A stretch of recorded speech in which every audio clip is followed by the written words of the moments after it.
So welcome to today's Sovereignty. You know the drill. It is the revolution is decentralized. We're joined by Edan Yago from Sovryn, Alexei from Interlay, and Sergio Lerner from RSK. You know, guys, love to just hear what you guys are up to. Yago, as I understand now, you are in Argentina. How is it going down there? I know it's quite a Bitcoin and crypto land at the moment. Thanks, excellent. And if you buy it for USD, you get a discount. Alexei, how's it going over there for you? Yeah. I'm based in Austria, so it's very gray, very cold. So yeah, that time of the year.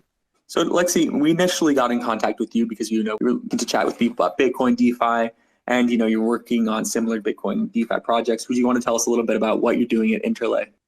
Sure, yeah. I mean, for those not familiar, so Interlay is a project that focuses on bringing Bitcoin to DeFi, so not too different from Sovryn in that sense.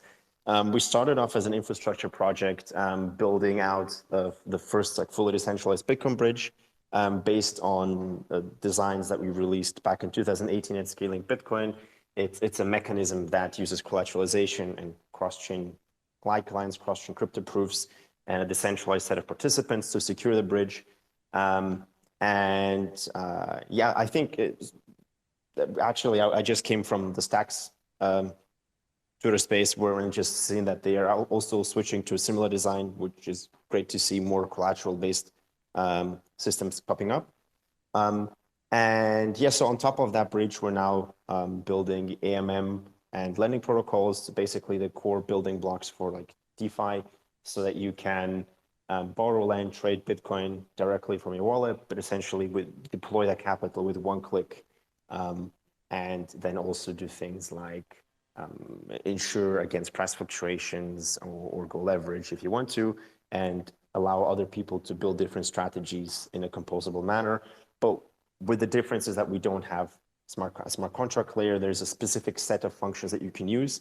And the preference here and the design decision is that major changes to core protocols have to go through community governance and review. So that's kind of one of the big differences to, I think, RSK, where you have a fully flexible EVM. Interlay kind of doesn't have that, is more kind of focused directly towards this DeFi use case. Yep, so that's very briefly. Alexei, I'm curious, why, given that you guys had developed this infrastructure of collateralized Bitcoin peg, why did you then decide to build out the application layer as well? It's a very different sort of business. It's a different technical challenge. Why not just use the bridge to integrate with existing dapps?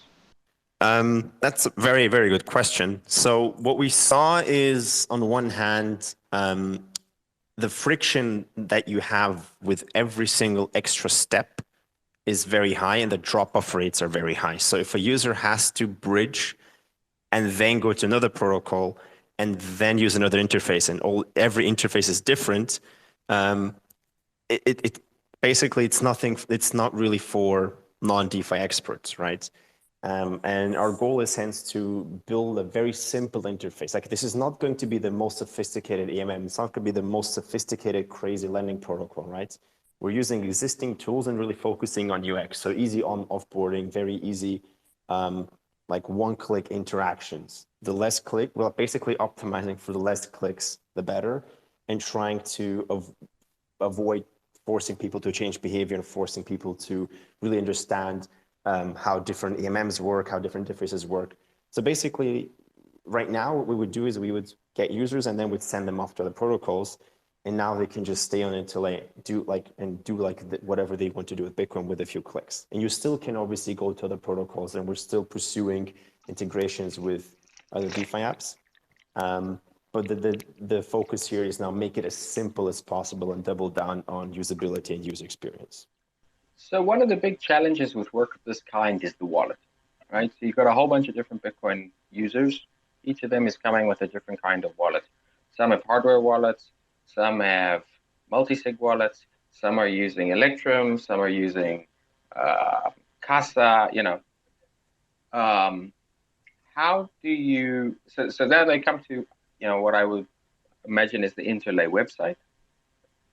How do you bridge this experience for them? What is their experience of custody now as they're using Interlay, and how does it interact with their wallet? So you can use any Bitcoin wallet that you like. You just make a normal transaction. There's no complicated scripts or anything, right? You just get a deposit address and you send Bitcoin. So that all works with ledger integrations, Trezor integrations. That on the Bitcoin side, it's easy. The more challenging side is obviously when you're using it on Interlay. And you should consider that being a hot wallet, right? While you can obviously then use Ledger on like with Interlay as well. Right now, that's not yet fully live. So at the moment, and probably for the next few months, if you move Bitcoin to the Interlay chain, it's like in a hot wallet. So you're actually using it, you're using it in DeFi. And to be fair, if you're not using it in DeFi, there's no reason for you to keep it on anywhere else but your cold storage hardware wallet on the Bitcoin chain. So you can see do I need to create like a new wallet with Interlay and sort of like a new seed that I secure? How does it work? Yeah, so at this point, you would have to create a new wallet. That is correct. There are ways to derive that, but at this point, you would have to create a new wallet, yeah. Cool, all right. I think I have a much better picture. Yeah, we have Sergio on board. How you doing, Sergio? What is new in Argentina? Hello, how is everyone? Can you hear me well? Pretty good. Yes, we can hear you, Sergio. So given that we've got both Sergio and Alexei, one of the things that I'm really interested in having as part of this discussion is a discussion about one of probably the biggest challenge for Bitcoin native DeFi, which is the peg. We don't have cryptographically trustless pegs for Bitcoin. We don't have cryptographically trustless bridging. And so a lot of the work that all of these different projects, be it Sovryn or Stacks or Rootstock or Liquid or Interlay are working around is different approaches to trying to solve this problem. And I think Alexei and Sergio are two leading proponents of the two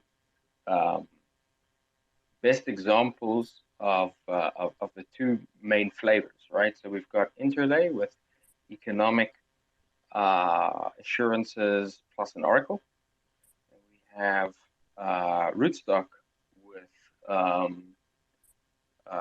federated and SPV assurances. And I think the two approaches have very, very different trade-offs.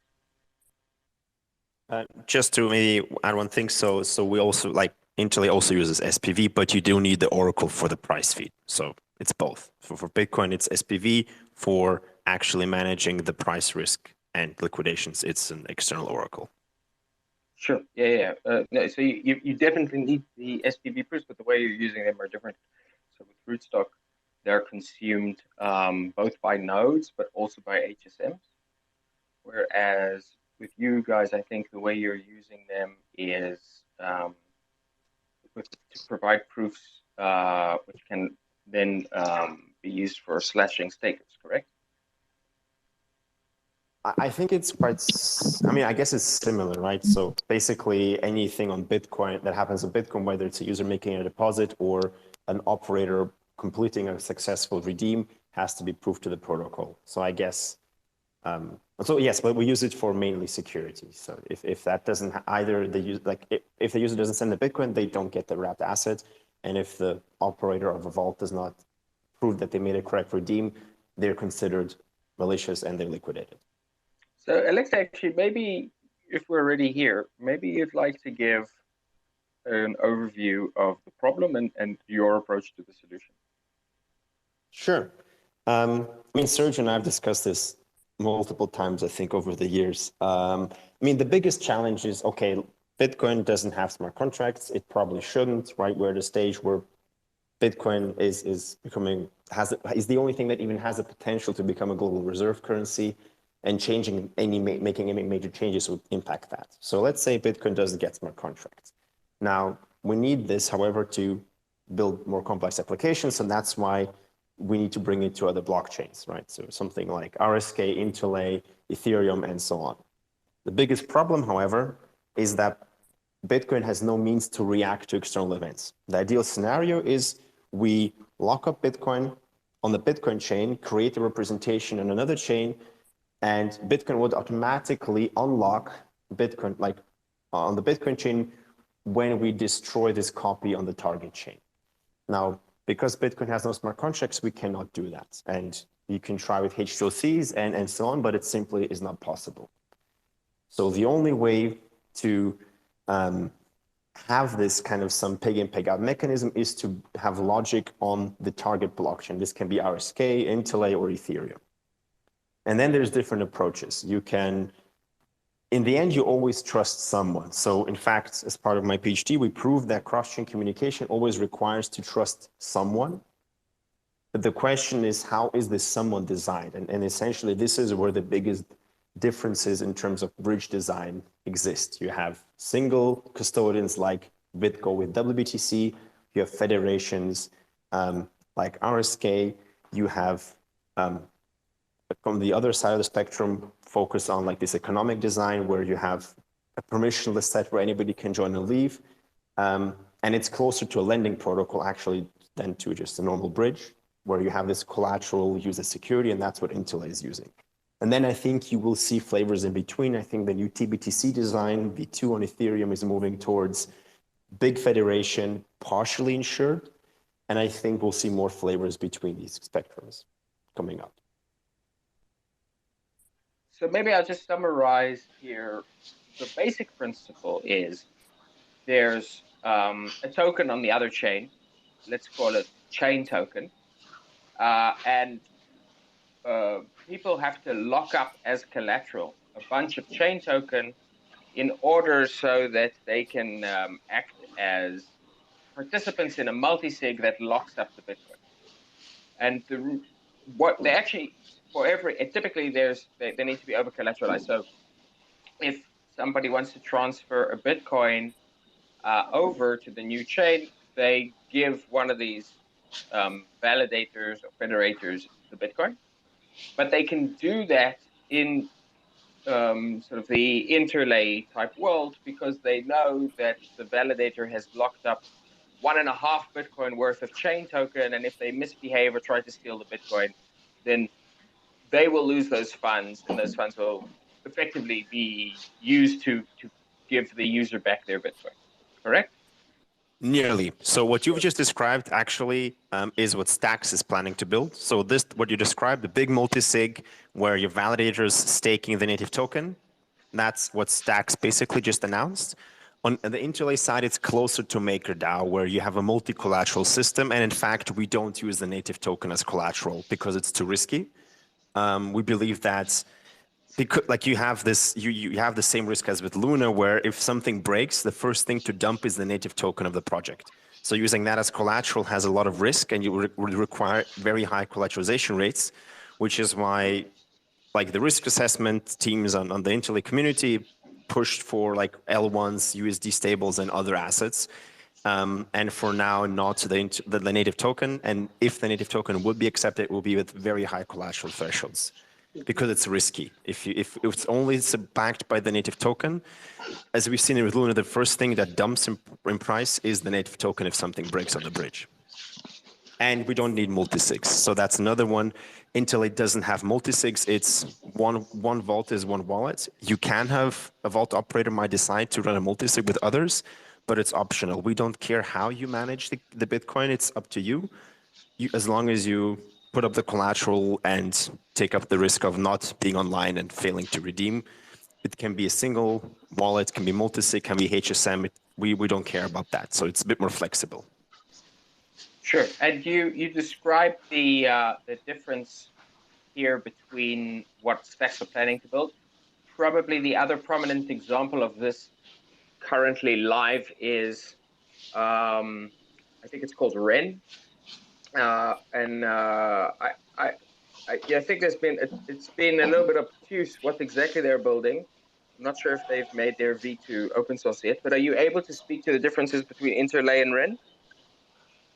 So we're speaking about Ren V2, which uses Frost, right? So Frost is a threshold signature scheme, basically. It's a flavor. I mean, all of these things, whether you call it MPC threshold, some way it's just you split the key across multiple people, and the techniques differ, but in the end, you have multiple people that have to come along and sign. it's simplified, and it's of course not giving credit to the advantages and efficiencies of these things. It's a big multi-sig, right? Of course, like thresholds is better. Now, Ren v1 was centralized, right? We know that, and it now has been sunset. Ren v2 was pushing towards using Frost, which I believe would become a bigger multi-sig, but I am not aware whether they would collateralize and with what. So they might collateralize with the native token, but I'm not familiar enough to be able to comment on that, unfortunately. Sure. Okay, awesome. So that's one flavor, right? Economic assurances. Sergio, now's a good opportunity for you to jump in. Yeah, one of the things that I've been listening to all that you are saying, and I mostly agree. One of the things that I'm worried is when we talk about DeFi for Bitcoin, it's not that just we are thinking about people, having Bitcoin and having no long-term plan, no long-term strategy, that they have just Bitcoin but are neutral to Bitcoin.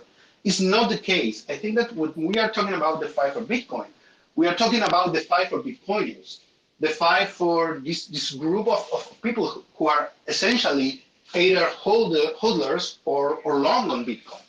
So the problems that I see having this collateral is if it is in another token, then this can be kind of disruptive to the ethos of these Bitcoiners. And of course, if it is in stable coins, then how are these stable coins collateralized with, right? So we have kind of a recursive problem if we want to stay in a kind of decentralized system, right? So I think that obviously we all want a fully decentralized peg, but this is the thing that has been bothering me for a long time regarding collateralized pegs. Yeah, it's a very fair point. I mean, if we dig down to the core of it, so what do we collateralize with, right? I've mentioned native token is risky, right? You can, but I would advise against it. So what is left? You have big L1 assets like Ether, Solana, DOTS. Then it's always a question, do you want to have the risk exposure there?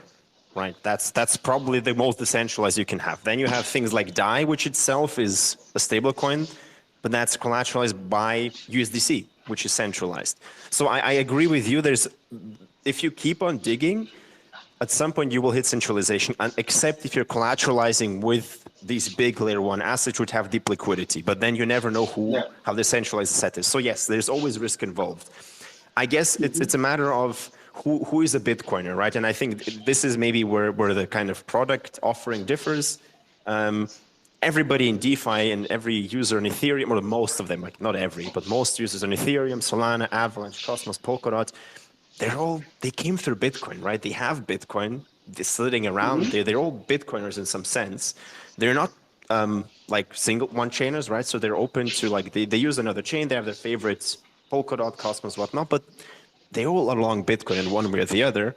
And for them, this risk is acceptable, right? If you're on the other side of the spectrum and very concerned about other assets and basically want to stay only within Bitcoin, well, I mean, then it's very difficult to do DeFi because DeFi involves trading into other assets. And the question is, what is the acceptable risk? If you're okay with USDC, okay, well, maybe then a system that uses USDC as collateral is okay to you. If you're not okay with that, then, so I agree. It's really a matter of taste and flavor. And the most important thing is being very clear about the risks to users. So I'd like to tie a bow here for a second. Sergio, maybe as a counterpoint, you can describe the methodology that you've been working on with Powpeg, how it differs. We can talk about trade-offs, and then let's see if we can come to some kind of synthesis. Yeah, so sure. So first of all, there is this impossibility result that Alexei has been researching and discovered, which means that you cannot have the cake and eat it. You have to rely on some either crypto economic assumption, or you have to give some power to certain group. And the all boils down to who has this power and what amount of power this group can have together, right? So in the best case would be that this group is the blockchain validators themselves, right? Because if you trust your blockchain, that it is secure against double spends and reorgs and everything, then basically you already know this group is honest, right? But in the case of the Powpeg, we wanted specifically not to give this trust to the Bitcoin miners, because when RSK was created, there was a lot of controversy over if the miners should have greater control of the Bitcoin blockchain. So we decided to create this like a two-chamber system where the peg is controlled by the pegnatories, which is a set of parties having these proof-of-work HSMs, and then there is a completely different group, which are the validators or the block producers, which are the Bitcoin miners. So when we designed the Powpeg, we realized that almost every Bitcoin peg, and this was just back in 2016, right? So Bitcoin pegs were very, very fragile. Like there are too many small pieces of code, like everything is very, very important. So we decided to put in a design in layers. So if any layer gets broken for any reason, then we have a different layer that protects us against our own mistakes, right? Against a whole new classes of mistakes that we may not even realize that exist, right? So essentially, we moved from a standard federation into a system where a set of hardware devices, which is these are the POW HSMs, they perform the task of Bitcoin as if it had, Turing complete language. So essentially, we amend the lack of Turing completeness in Bitcoin, but having this federated set of devices that they hold the private keys, and they would follow RSK consensus, and they would never ever expose this private key, and only would sign transactions if they are backed up by an enormous amount of hash rate, right? So this idea, I think that it has been taken by many other pegs now, and the idea of having HSMs to perform another layer of security, even if you have a standard, multi-sig federation, whatever, if you have another layer of security, then this improves notoriously, right? But the important thing about the POW HSM is that the pegnatories do not have control of the private keys. And as Alexei said, in the case of InterBTC, the vault owners should use, some kind of HSM to also protect their own private keys. But we made this a design decision in the Powpeg. Cool. So actually, I think you've given us a really interesting segue. You talk about the layers that are being used in Powpeg, right? So you've got multiple federators, you've got the HSMs, you need to compromise a majority of HSMs, and separately you need to compromise the majority of the federators. And then after that, you've also got sort of like an additional multi-sig to which funds can be transferred if they are frozen for a period of a year. So given this, the consideration of layers, and given the fact that Powpeg as it currently exists versus Interlay as it currently exists have different and effectively orthogonal mechanisms and trade-offs, does it make sense to think about combining them to add additional redundancy and potentially mitigate some of the challenges each has? Yeah, I think it does. I mean, having a stake stake always helps. You can penalize a pegnatory being offline. You can do a lot of things, but doing that in a capital efficient manner, that's the hardest part. I think I like very much the idea of one of the Alexei teams of having this time lock of the funds that they would only unlock every month, so that the capital efficiency would improve. Sadly, as far as I know, that prevents smart contracts from owning the assets. But that was really a good idea to have the best of both worlds. Alexei? Yeah, there we go. Yes, I mean, as Sergio points out, we've actually looked into trying to combine it, but it's really not an easy task. So, there was a paper called XCC that was released a couple of months ago during Bitcoin Miami that basically says, okay, well, let's say we have vault operators, but they don't get full control of the assets. It's a multi-sig 2 out of 2 with the depositor. The problem, and then you can basically make sure that you only collateralize on demand. So if I'm actually transferring or doing something with the assets, then it needs to be collateralized, and then I request the operator to put up collateral or somebody else. But Sergio is absolutely right. With that design, with that paper, the problem is that if you want to put it in a smart contract, you need to collateralize still. So it doesn't solve the economic question. There are ways, so we've been working on an improvement where there are ways where you could avoid collateralization when you deploy it into smart contracts, but it always comes at a cost. It always comes at the cost of flexibility and usability. So you always have to pick, do you want flexibility or do you want the maximum security? So that's kind of the two ends. So let me ask what might be a naive question, right? We have sort of these two houses. One is an HSM-based federation. The other is a state federation. Does it make sense, instead of combining the two systems most literally, to effectively have two separate systems which would need to concur, or which could mitigate the risks of misbehavior of the other? So you mean basically one acting as fallback of the other? Potentially. I'm asking here, an open-ended. I'm not suggesting a design. I'm interested in your thoughts. I'm thinking. So Sergio, if you want to go first, I'm trying to process. All right. Well, maybe we'll come back to that towards the end. Sorry. I was unmuted, but I was talking, but I was muted.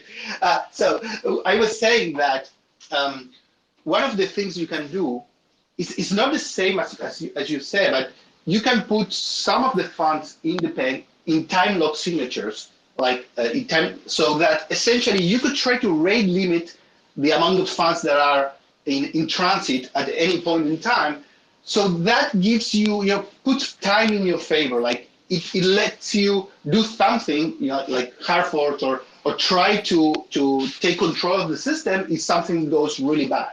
So that I think is a good idea to improve the security of pegs, and without much harm, to the liquidity, because obviously you want to maintain the peg one-to-one, but it's a trade-off between the availability of funds and the security in case of total breakdown of a certain part of the system, right? Yeah, I mean, I guess it always is the question. So the biggest challenge that I see is detecting when to switch. So when kind of you detecting when something goes wrong. I think that will be the most difficult part of this. But if we can find a way to react, okay, like something is wrong, and have some ways to check for conditions, because I'm assuming that's like you need to react on the Bitcoin side when you lock and unlock, right? So you need to have this kind of additional step, and that again must be someone who is doing it. And maybe if that's the federation, then I guess the federation is responsible to reacting to failures.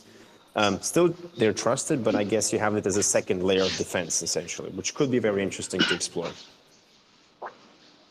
Okay, cool. So maybe worth exploring in further conversation. In the meantime, we have a bunch of people listening who likely have questions. And before we switch over to their questions, Alexei, I understand that the way this space has got together was that you were looking to talk to people about Bitcoin DeFi. And so up until now, we've been talking about the peg, but what are the things that are top of mind for you when it comes to Bitcoin DeFi besides the peg?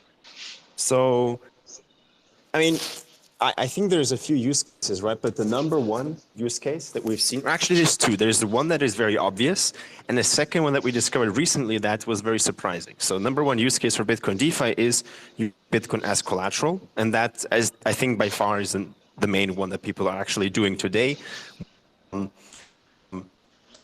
Sovryn, or on with like WBTC on Ethereum with our Compound and Maker, and they borrow USD against it, right? Either in form of a stable coin or some like either minted stablecoin like with Liquidity, Maker, or Zero, or some like USD directly pegged centralized asset like USDT or USDC.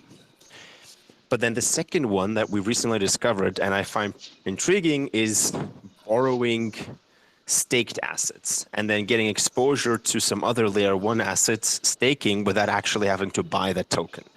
So people like borrowing staked, like liquid staking. If you're familiar, liquid staking means you stake an asset and you get a liquid representation thereof, which you can transfer. So I could stake Ethereum, send it to you, and you actually now are staking rewards. And people have started doing that on Ethereum, which is quite intriguing. And then there's tons of other things like essentially, I think Bitcoin DeFi ideally would be everything that you can do on a centralized exchange. You should be able to do decentralized trading, borrowing, lending, gaining leverage.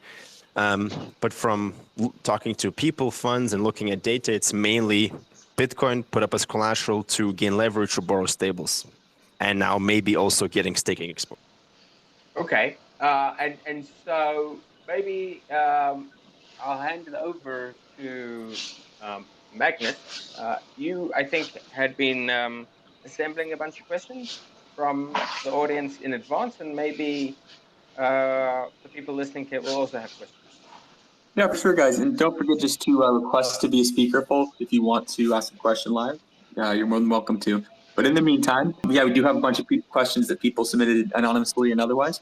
So the first one we had here was, why should this is general for all three of you, why should Bitcoin maximalists be interested in DeFi? What the question? Could you repeat the question? Yeah, why should Bitcoin maximalists be interested in DeFi? Yeah, I may give my opinion on this. I think that, there are obviously levels of Bitcoin maximalism, but I think that there are certain investments that are, highly secure your Bitcoin. So if you come, to a Bitcoin sidechain, you may be interested in putting your Bitcoin in a pool, in a liquidity pool with two assets that are highly correlated and essentially move up and down in value. Like it could be Ether and Bitcoin. So you can get trading fees while not being too much exposed to impermanent loss. It also could be, there's also the possibility for Bitcoiners to invest in utility or governance tokens that are related to the infrastructure. Because as Bitcoiners, we want, the whole infrastructure, the centralized infrastructure to grow. It can be the centralized exchange, it can be the centralized storage, it can be the centralized web, whatever we think that contributes to creating a more decentralized internet. So I think that is also a possibility for Bitcoiners to invest. And of course, there are certain single token pools where you can, perform some flash nodes or things that are obviously very, very low risk. Brilliant. Thanks for that, Sergio. Did you have something to add, Yago? Well, I wanted to let Alexei respond first. I think so. If you think about what is DeFi, DeFi is basically trying to solve the fair exchange problem. And I know I'm coming again with some old theorems and impossibility results, but fair exchange is very difficult. You have two parties that want to exchange assets. And again, that's also impossible, especially on the internet, without having somebody to intermediate. And what DeFi does, it uses this big network of people to do that. Now, the question obviously, okay, if you're Bitcoin Maxi, and what does that mean? If it means you only ever want to have Bitcoin, well, that's fine. Then maybe DeFi is not for you. But on the other hand, we do live in a world where you still need to pay in dollars, right? Unfortunately, you can't really just live by Bitcoin in most countries of the world. So you need some way to get cash. And this is where DeFi actually becomes interesting. You could borrow cash against your Bitcoin as collateral. Let's say you think a Bitcoin is going to go up in price in the long run. Why not use it as collateral to get cash to actually use it for day-to-day spending? And instead of going to FTX or Celsius or whatever, go to a DeFi protocol where you know that, well, you can see that your funds are there. They're not being used. It's not opaque. It's actually truly safe. I mean, of course, there's always risk, as we discussed with peg in, peg out. And unfortunately, this directly doesn't work on Bitcoin, right? There is no way for you to have a trustless solution for borrowing USD on BTC.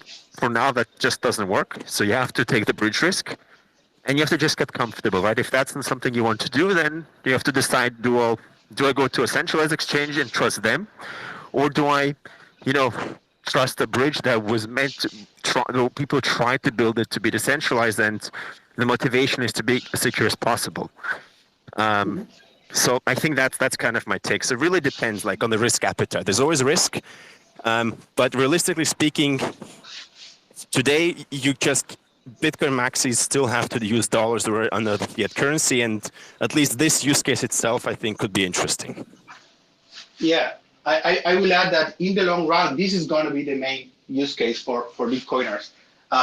We have Sovryn 0 on RSK, money on chain. These are protocols that allow you to put your collateralized to Bitcoin collateral and get stable coins for your daily payments. But one of the things that is interesting in RSK is that with a protocol that is embedded in RSK consensus, it's called the flyover protocol, you can create Bitcoin addresses that have embedded the functionality of the operation you want to perform on RSK. So basically, you can just send Bitcoins to an address, and that can get converted in RSK directly into stablecoins, for instance, or can be added to your collateral for getting more stablecoins, to borrow more stablecoins.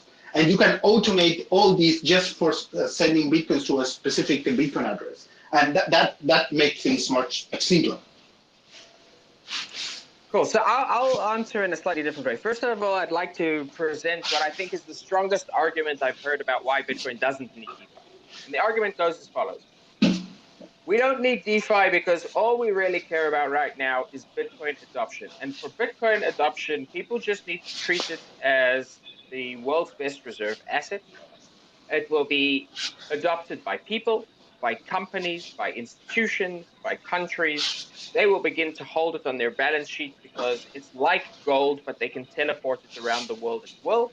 And in the meantime, number will continue to go up as that kind of adoption grows. And so that's all we need to do. We just need to focus on greater adoption of Bitcoin as a store of value.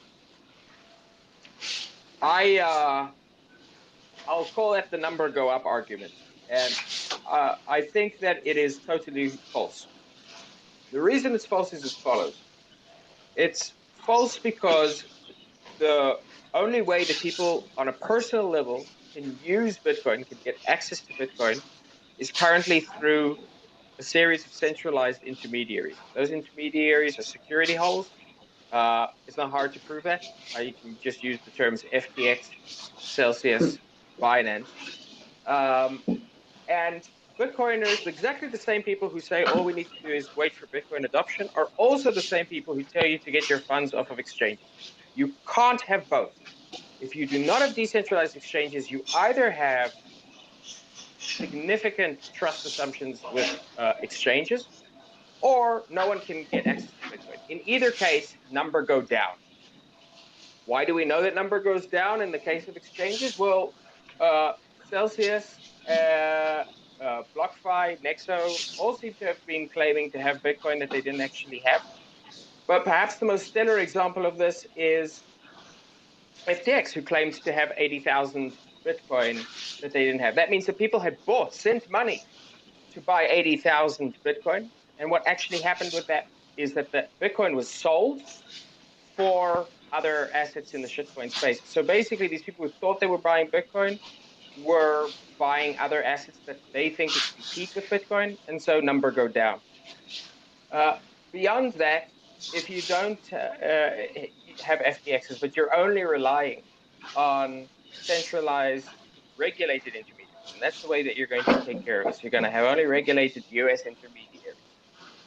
Well, then you're basically placing your ability to transact in Bitcoin in the hands of the US government. And if there's any story that I've heard that is a number go down story, it is that.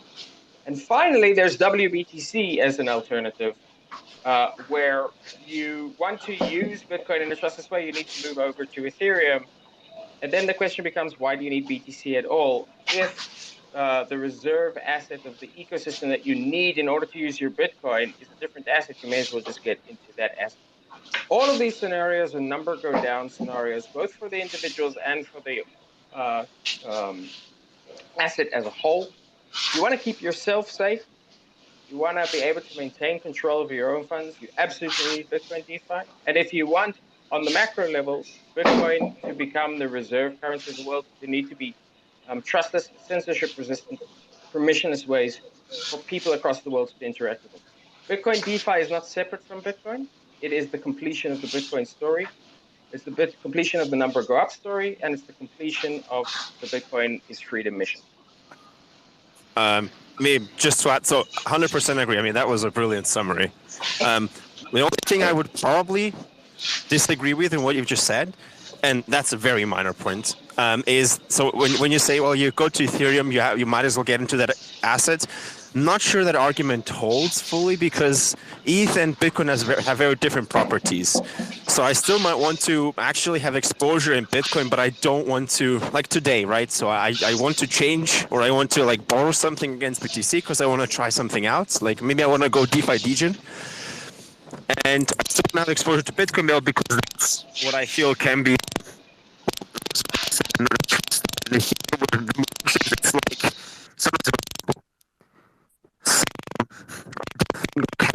Am I the only one who's struggling to hear Alexei? Sorry, that might be me. Is this better now? Yeah. Yes. Sorry for that. But it still seems to be happening, Alexei. Maybe if you could switch your mic. Give me a second. Yeah, in the meantime, Alexei, I think maybe let's open it up to additional questions. I'll send it back to you, Megan. Yeah, sure thing. By the way, Yago, if you could check if anyone submitted requests to speak. Sometimes I know I'm not able to see, and you are. Yeah, but guys, just feel free to submit to speak. Be speaker if you want to ask any questions or make any comments. Alexei, I did have one come up for you. Hopefully, Michael will be fixed here. I said, since Interlay is built using Polkadot, do you think Bitcoiners will ever embrace your technology? Is it better now? Can you hear me? Not well.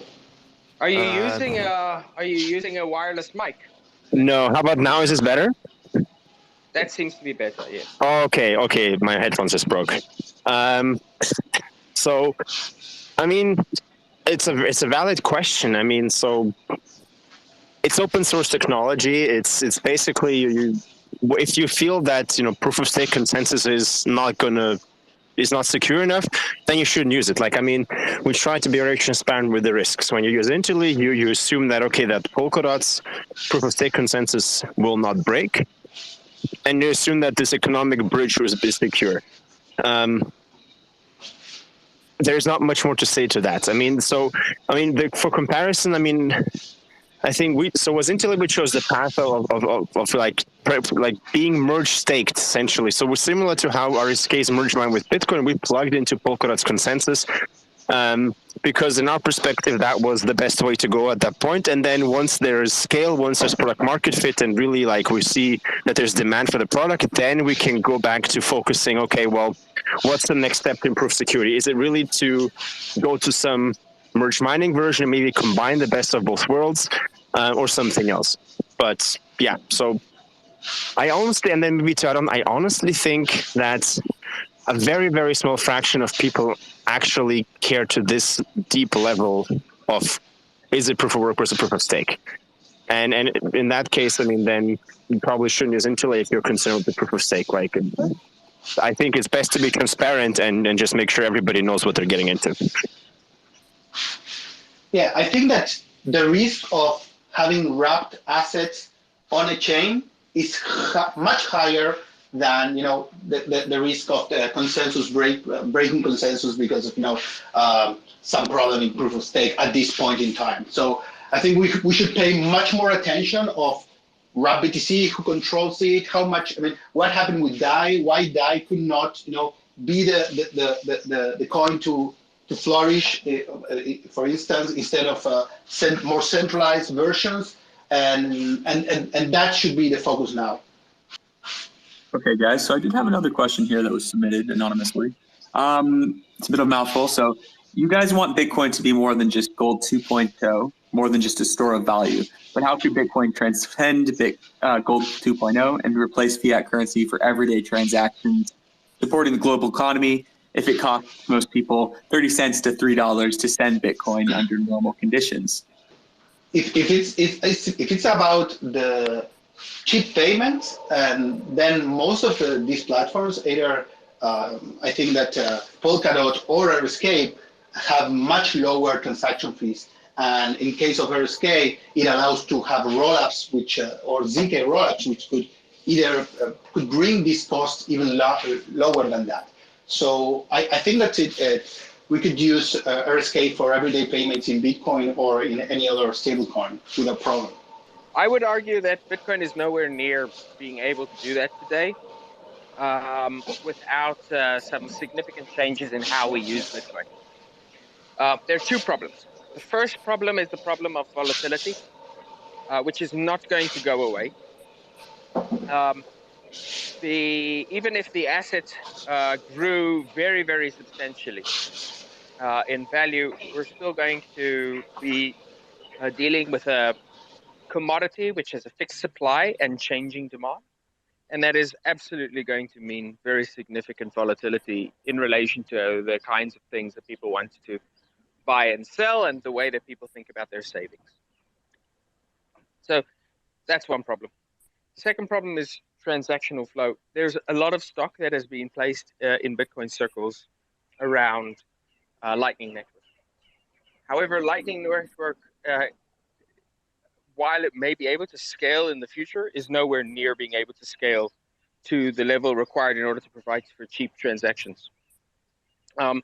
Both because of the high cost of pre-funding and also because of the actual throughput of Bitcoin chain and the types of proofs that we need. Speaking to developers who use Lightning Network on a practical basis and build products around it, their best estimates is that we can get an order of magnitude. So maybe go from 7 transactions per second to 70 transactions per second. So what is the solution? I think we have the tools to solve both of these problems and bring Bitcoin into mainstream use. But the asset that people need to be using is going to need to be a stable asset. And so it is by providing decentralized stable coins that are backed by Bitcoin that we're going to get Bitcoin into the hands of the vast majority of people. And then in terms of how we can achieve the throughput that we want, I think Lightning Network can play an important role, but we're going to need to have additional layer 2s, which can provide very high throughput. There's a bunch of different options around this. Sidechains are very promising because they can provide high throughput with rollups and privacy. And I'm less excited about Fedimints because they are more centralized, but Fedimints also present a way forward. So to my mind, it is our ability to introduce this basic primitive of stablecoins and then have very, very cheap and ideally private transactions with it that is going to be the key to getting Bitcoin into the hands of everyday people as a currency. Yes, I would like to add that we need competition in these second layer payment networks. These networks will thrive if there is competition to lower the prices, to improve the technology, because this is a fast moving field. And as we want to keep the Bitcoin network without changes and keep it, being very, very conservative, we still want full innovation in the payment network. So I read an article a few 2 weeks ago about the importance of having competition to the Lightning Network, not because we don't want the Lightning Network to thrive, just because we need backup solutions if something goes wrong with the Lightning Network. Just to add, I think I fully agree with Sergio. Right? Betting all on one horse is really risky. Lightning works as a technology, but it struggles with adoption and other aspects of efficiency that still need to be solved. And I think having alternatives and really exploring layer 2 solutions, whether they're pegged in or some other approach, is very important. And in the end, I think it will take, as Edan mentioned, it will take so much more than technology to really get to that point. So our vision is, okay, well, we need this DeFi layer. People need to do more with Bitcoin, just payments, right? But it's not even just that. It's a general. It'll take a lot of time and effort and just like change of mindset for people to actually use it for payments. And I think we're still very, very, very far away. And maybe that's not a bad thing. There's a lot of time to develop and improve. But I think let's put it this way, I think when we start getting there, this is when we will see things getting very difficult, and there'll be much more aggressive regulations and attacks from all sides. And when we see that, then probably this means that Bitcoin is becoming a threat to dominance of other assets. So not sure like how soon we want to have this and how ready we feel right now to get there. Thanks for that, Alexei. David, you had a question, I believe. Go ahead, you have the floor. I just have a quick question. So Sergio and Alexei, I appreciate you guys taking the time. I think you represented your camps very well, and I'm super thankful to have your contributions on the technical side of Bitcoin. I have to be the guy that asks about ZK or validity rollups. I know John Light released his Bitcoin paper. I also know this term of ZK has kind of become this blanket term of hopium that a lot of people don't really understand. And so I'm curious if maybe either of you could discuss like what are proper expectations to have around this technology? Is it this kind of distant abstract thing that realistically we'll probably never see, or kind of what are proper expectations to have around it? I'm excited, but these are things that are going to take 10 years, 5 to 10 years. What I've seen, and this is, I must admit that this is the push of researchers that mainly have worked in Ethereum. I've seen this huge amount of research and new papers every few months improving the technology, improving the algorithms. Like we first had trusted setups, now we can get rid of trusted setups, and it's all moving very fast. And I think that from a Bitcoiner point of view, I really want to see a plateau, like a point where we really have the best possible technology, the best possible cryptography, and then move that into Bitcoin. The other possibility is to use a simplified language where we can essentially describe any kind of computation, like a new scripting system for Bitcoin that allows to implement many different types of cryptography. But I still think that it will take from 5 to 10 years for this to be implemented in Bitcoin, if it is. But I'm excited, because if I'm excited and I talk about with different researchers, then we get this excitement virus, and somehow we will make this happen. So I think we have to be very positive from these improvements or these ideas. Got it. And so are you implying that, like, let's say the Bitcoin community was all on the same page, and then maybe we put like a Stark verifier on the base chain, but you're saying that the cryptography is moving so fast that maybe Starks won't be the end game. So we kind of need to wait to see all this development play out and then be like, hey, this is the definitive winner in the space. And then at that point, we might as well just wait for simplicity. Is that kind of what you were implying? Yeah, exactly. Okay, great. Thank you. I don't have much to add to this, to be fair. I mean, I think, like Sergio got it right to the point. And one technical blocker is that Bitcoin's curve, like ECD SEC P2561, is not pairing friendly, which makes ZK operations very expensive. And until recently, there existed no way to actually prove signatures. And now actually Starkware just released a prover. There's now 2 or 3 implementations that at least make it possible. So again, this shows it's just a matter of time, and we'll get there. But I would, again, caution of, betting everything and hyping ZK so much. It's a very revolutionary technology. I think it's like the big next step. But as everything, the biggest challenge I see is that so few people can actually read and understand what's going on. Remember the Zcash inflation bug and the argument that only 2-3 people actually could read the code. So it's a bit of it's still limited to a very few people, right? So what you want is open source security. Everybody can read the code and verify. And even with smart contracts, not everybody can read them.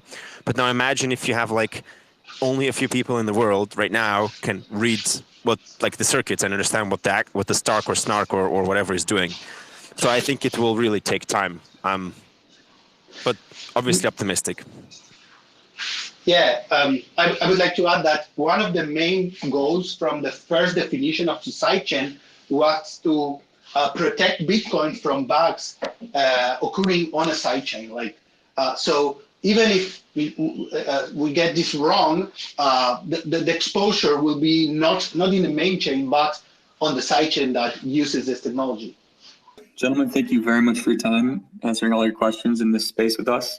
Definitely very illuminating. I think there's a lot of good stuff that we can clip that everybody's contributed to this discussion. Folks, feel free to follow our people who are joining us. At SD Lerner is Sergio's handle, and also Alexei Zamyatin. And the Interlay Twitter handle is also at Interlay HQ. Thank you very much for joining us, fellas, and we're going to close this one out. It's been a good hour. Thank you very much. It was very fun. Thank you. I'm not sure if people expected more controversy, but I think we're actually all trying to do the same thing here. So always good to chat. Absolutely. It doesn't always have to be a debate, for sure. All right. Cheers, guys. Bye.